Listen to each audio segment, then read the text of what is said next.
Friends, എല്ലാവർക്കും നമസ്കാരം. വിജയസ് വേലിലേക്ക് സ്വാഗതം. ഞാനിന്ന് ഇവിടെ തയ്യാറാക്കാൻ പോകുന്നത് മൈദാമാവ് കൊണ്ടൊരു ഉണ്ണിയപ്പം ഉണ്ടാക്കണം. അതിന് വേണ്ടുന്ന എന്തൊക്കെയെന്ന് നോക്കണം.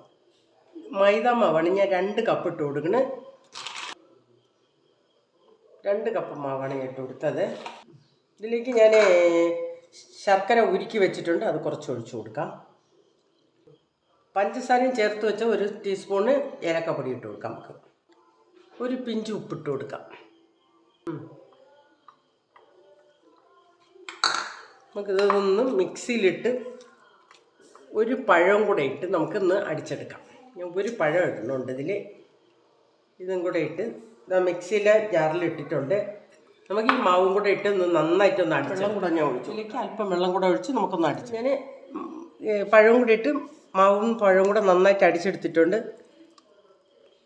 ഇതിലേക്ക് ഞാൻ അരിഞ്ഞ് വെച്ചിരിക്കുന്ന തേങ്ങാക്കൊത്തൂടെ ഇട്ട് കൊടുക്കാം. നമുക്ക് ഈസിയായിട്ട് എളുപ്പം തയ്യാറാക്കി എടുക്കാമെന്നുള്ളൊരു ഉണ്ണിയപ്പമാണ്. നമ്മളിപ്പോൾ ഗസ്റ്റുകളൊക്കെ വീട്ടിൽ വന്നാൽ പെട്ടെന്ന് തയ്യാറാക്കി കൊടുക്കാമെന്നുള്ളൊരു ഉണ്ണിയപ്പമാണ് ഞാൻ ഇന്ന് തയ്യാറാക്കണം. എല്ലാവരും ട്രൈ ചെയ്ത് നോക്കാം. ഇതിലേക്ക് 1/4 ടീസ്പൂണ് ബേക്കിംഗ് സോഡ ഇളക്കി മിക്സ് ചെയ്തെടുക്കാം. നമുക്ക് ഇത് ഒത്തിരി സമയമൊന്നും വയ്ക്കേണ്ട, ഒരു 10 മിനിറ്റ് നന്നായിട്ട് മിക്സ് ചെയ്ത് വെച്ചിരുന്നാൽ മതി. എളുപ്പം നമുക്ക് തയ്യാറാക്കാമെന്നുള്ളതേ ഉള്ളൂ. നമുക്കൊന്ന് 10 മിനിറ്റ് വെയിറ്റ് ചെയ്യും. തയ്യാറാക്കാനുള്ള ഉണ്ണിയപ്പം ചട്ടി അടുപ്പത്തോട്ട് വെച്ച് കൊടുക്കാം. അപ്പോൾ ചട്ടി അടുപ്പത്ത് നല്ല ചൂടായിട്ടുണ്ട്. അതിലേക്ക് നമുക്ക് വെളിച്ചെണ്ണ ഒഴിച്ചു കൊടുക്കാം. ഒരുപാട് നിറച്ച് വേണ്ട, ഒരു പകുതി എണ്ണ ഒഴിച്ചു കൊടുത്താൽ, എന്നല്ലെങ്കിൽ നമുക്ക് പുറത്തോട്ട് കളയും. അപ്പം നമ്മുടെ എണ്ണ ചൂടായിട്ടുണ്ട്, നമുക്ക് ഇതിലേക്ക് ഒഴിച്ചു കൊടുക്കാം.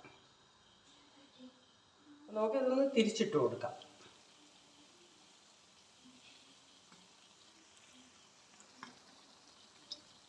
ഉണ്ണിയപ്പം റെഡി ആയിട്ടുണ്ട്. അപ്പോൾ നമുക്കത് കോരിയെടുക്കാം.